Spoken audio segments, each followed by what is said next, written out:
Hi guys, drama की start होती है। ड्रामा की स्टार्टिंग में हम शो की फीमेल लीड को देखते हैं जिसका नाम होता है सेंजिन। सेंजिन अपने ऑफिस आ रही होती है, तभी उसकी फ्रेंड उसे कॉल करती है और कहती है कि मुझे पता है कि तुमने न्यू प्रोजेक्ट के लिए काम कर रही हो, लेकिन ज्यादा स्ट्रेस आउट मत हो जाना। जिसपे सेंजिन कहती है कि मैं यूज टू हो गई हूँ, एक बार हमारा प्रपोजल अप्रूव हो जाएगा फिर सब कुछ अच्छे से मैनेज हो जाएगा। तभी सेंजिन की सामने नजर एक लड़के पे पड़ती है, बट वो ठीक से देख नहीं पाती। फिर उसे ढूंढने के लिए जाती है, बट वो उससे मिस हो जाता है। द नेक्स्ट सीन में हम देखते हैं सेंजिन को ऑफिस में। सेंजिन को एक लड़की बताती है कि टोंगचेंग की तरफ से लोग आ गए हैं और मीटिंग में आपका वेट कर रहे हैं। फिर हम देखते हैं सेंजिन जैसे ही मीटिंग रूम की तरफ जाती है, तभी वहां पर उसे शो का मेन लीड दिखता है जो काफी ज्यादा हैंडसम होता है। इसका नाम होता है लीवू। लीवू को एक बार देख के सेंजिन तो शॉक हो जाती है और ठहरी रहती है। अभी वहां पे एक लड़की आती है और उसे उसकी कॉफी देती है। फिर हम देखते हैं कि सेंजिन जब अंदर जाती है तो सेंजिन की फ्रेंड और पार्टनर उसे बताती है कि ये टोंगचिंग टेक्नोलॉजी के टेक पार्टनर्स है। ये है मिस्टर ली,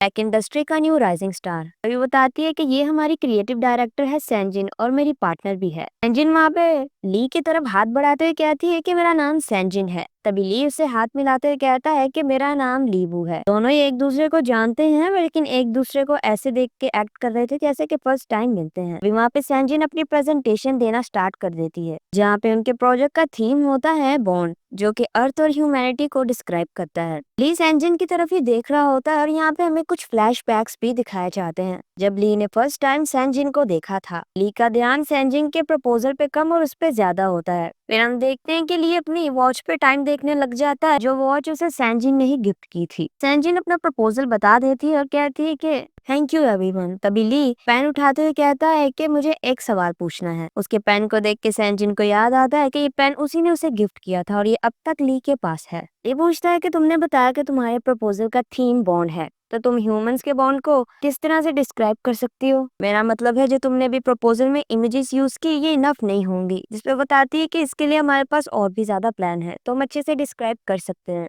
अब यहाँ पे ली से जब बॉन्ड के बारे में पूछता है तो वो कहती है कि मेरी नजर में बॉन्ड एक अनब्रोकन स्ट्रिंग होती है जो लोगों को जोड़ के रखती है। अब ली को कुछ पास के सीन्स याद आते हैं।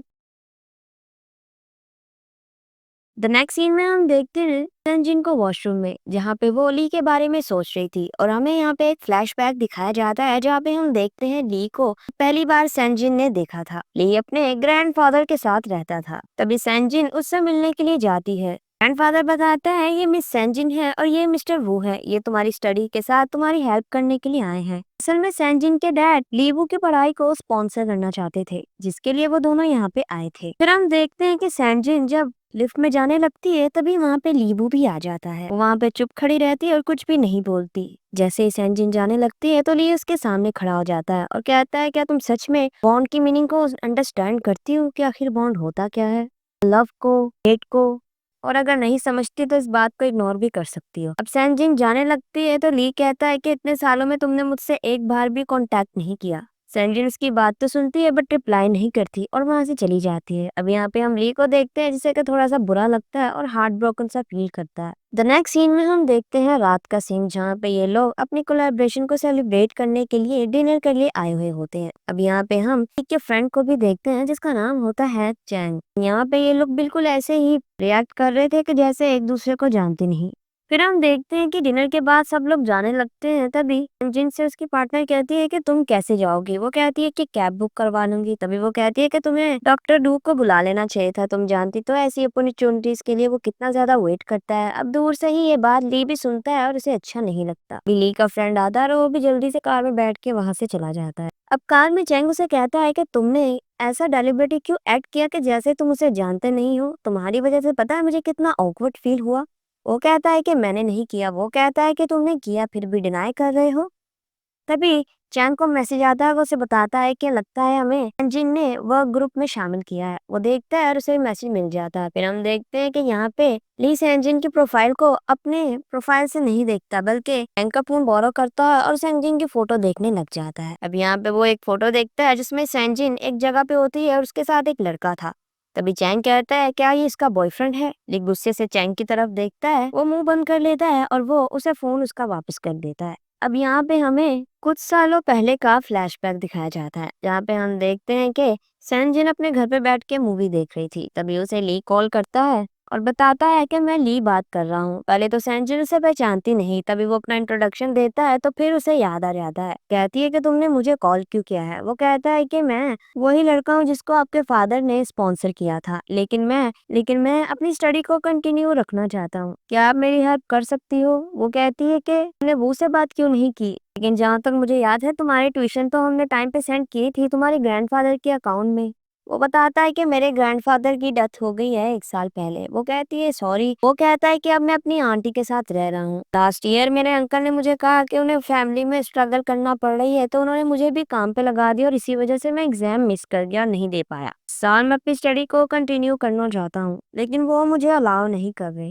मैंने मिस्टर वू को कॉल की तो उन्होंने मुझे कहा कि मैं आपसे कांटेक्ट कर लूँ। सेंजिन कहती है कि वो ने ऐसा क्यों कहा, तो वो बताता है कि उन्होंने कहा कि आप दोनों सेपरेट हो गए हो, इसलिए अब मैं सिर्फ आपसे ही बात करूं। कहती है 1 मिनट में उसे कॉल करती हूँ। वो कहता है कि फोन मेरा नहीं है, मैंने बोरो लिया है। वो कहती है कि कोई बात नहीं। फिर हम देखते हैं कि सेंजिन वू को कॉल करती है। वो कहता है कि अब हम दोनों का सोन ही डाइवोर्स होने वाला है, और वैसे भी उस लड़के को तुम्हारे फादर स्पॉन्सर कर रहे थे, तो ये तुम्हारा फैमिली मैटर है। वो कहती है कि तुम इन्वॉल्व नहीं हो। वो कहता है कि मैं इसलिए तो डिसीजन तुम पे छोड़ रहा हूँ। अब यहाँ पे वो कॉन्ट्रैक्ट की बात करने लग जाता है, तो सेंजिन कहती है कि तुम्हारे हिसाब से रिलेशनशिप भी बिल्कुल कॉन्ट्रैक्ट की तरह होते हैं। वो कहता है कि मैं तुमसे आर्ग्यू नहीं करना चाहता, मेरे पास बहुत काम है, और उसके कॉल को कट कर देता है। सेंजिन जब दोबारा कॉल करती है तो वो आदमी बताता है कि वो लड़का यहाँ से चला गया। फिर हम देखते हैं कि सेंजिन उसके विलेज में से ढूंढते हुए जाती है, जहाँ पे उसे एक लड़की मिलती है कि उसे ली का घर दिखाने ले जाती है। अब ली के घर में हम देखते हैं कि वो अपने ग्रैंडफादर की डेथ के बाद अपनी आंटी के साथ रहता है, जहाँ पे उसके अंकल उसे बिल्कुल भी पसंद नहीं करते। इनफैक्ट उसकी स्टडी को भी रुकवा के उससे वो काम करवाते हैं। जब ये इनके घर पे जाते हैं तो वहां पे उसके अंकल उसकी किताबों को फेंक रहे थे और उसे कहते हैं कि तुम्हें मेरे साथ काम करने जाना होगा, ना कि स्टडी करने के लिए। अब ये सब कुछ अंजिन भी देख लेती है। अंजिन ली को कहती है क्या मैं तुम्हें याद हूँ? वो कहता है कि हाँ। अंजिन कहती है कि मुझे ली से अकेले में बात करनी है। अंजिन उसके रूम में चली जाती है और देखती है कि जहाँ पे वो स्टडी करता है। सेंजिन की नजर एक लैंप पे जाती है जो कि ली ने खुद बनाया होता है। वो एक सोलर लैंप था। ली पढ़ाई में काफी ज्यादा अच्छा होता है। कैसे लगता है कि सिर्फ स्टडी के साथ ही वो अपनी किस्मत को बदल सकता है और अपने हालातों को भी अच्छा कर सकता है, लेकिन उसके अंकल ने उसके ग्रैंडफादर की डेथ के बाद उनका कार्ड और उनकी सारी इनहेरिटेंस ले ली। बाद अब ली को सफरिंग करनी पड़ रही है क्योंकि उसके अंकल उसके पढ़ाई पे पैसे खर्च ही नहीं करना चाहते। कहती है कि पैसे तो हमने टाइम से तुम्हारे ग्रैंडफादर के कार्ड पे भेजे थे, अब वो पैसे तुम्हारे अंकल के पास हैं। अब संजिन वहां पे कहती है कि मैं यहाँ पे इसलिए हूँ कि मैं चाहती हूँ कि ली कॉलेज जाए। इस पे अंकल बिल्कुल भी नहीं मानते। इनफैक्ट कहते हैं कि हमने इससे बड़ा किया है, हम इसे खिलाते पिलाते हैं और ये हमारे पास रहता है। अंकल की ऐसी बातें सुन के सैनजिन को बिल्कुल भी अच्छा नहीं लगता और वो खुली हवा लेने के लिए बाहर आती है। तो पीछे से वही विलेज वाली लड़की आती है और सैनजिन को कहती है कि चलो थोड़ी टाइम में रात हो जाएगी, मैं तुम्हें एक प्लेस पे ले चलूँ, तुम वहाँ पे स्टे कर सकती हो और सुबह चली जाना। फिर हम देखते हैं कि सैनजिन एक जगह पे आती है, वहाँ पर लॉक भी नहीं होता, तो वो वहाँ पे बेंच रख के दरवाजे को लॉक कर देती है। अचानक से बारिश होने लग जाती है और ली को सेंजिन की याद आती है। वो फिर सेंजिन से मिलने के लिए जाता है और उसे मॉस्किटो लोशन देते हुए कहता है कि यहाँ पे मच्छर बहुत हैं और लाइट भी चली गई, इसलिए मुझे आपकी फिक्र हो रही थी। वो वहाँ पे कैंडल्स जलाता है और थोड़ी सी लाइट हो जाती है। तभी ली उसे कहता है कि मैं अपनी स्टडी को कंटिन्यू करना चाहता हूँ और इसी तरह से मेरे पास चांस होगा, जिन्होंने मुझे अच्छे से ट्रीट किया है मैं उन्हें रीपे कर सकूं। मैं गिव अप नहीं करना चाहता और मैं यहाँ से जाना चाहता हूँ, इसलिए मैं हर पॉसिबिलिटी को ट्राई करूंगा। अंजिन कहती है कि तुम्हारा प्लान क्या है? वो कहता है मुझे नहीं पता, मैं बस कोशिश करूंगा। अब सेंजिन उसे कहती है कि क्या तुम किस्मत पे बिलीव करते हो? अगर कोई तुम्हें कहे नो मैटर तुम कुछ भी करो, तुम अपनी किस्मत को नहीं बदल सकते, क्या तुम इस बात पे बिलीव करते हो? इस पे ली कहता है कि नहीं, मैं इस बात पे बिलीव नहीं करता। सेंजिन कहती है कि मैं भी इस बात पे बिलीव नहीं करती, मैं सिर्फ अपने आप में बिलीव रखती हूँ। जब तक हम अपने ऊपर गिव अप नहीं करते, हम हर प्रॉब्लम को सॉल्व कर सकते हैं। सेंजिन से कहती है काफी लेट हो गया और तुम जाके रेस्ट करो। अब जब वो वहां से जाने लगता है तो उसकी नजर वहां पर डोर पे पड़ती है जिसके अंदर लॉक ही नहीं होता। वो कहता है कि इसमें तो लॉक ही नहीं। सेंजिन उसे कहती है कि नहीं, मैं इसके आगे टेबल लगा के सो जाऊंगी। फिर हम देखते हैं लीव से कुछ कहता तो नहीं, बट सारी रात बाहर खड़ा होके फिर सेंजिन के दरवाजे को गार्ड करता है ताकि कोई अंदर आ ना जाए। उसे सेंजिन की फिक्र थी। और इसी के साथ इस पार्ट का यहीं पे एंड हो जाता है। You subscribe for next part.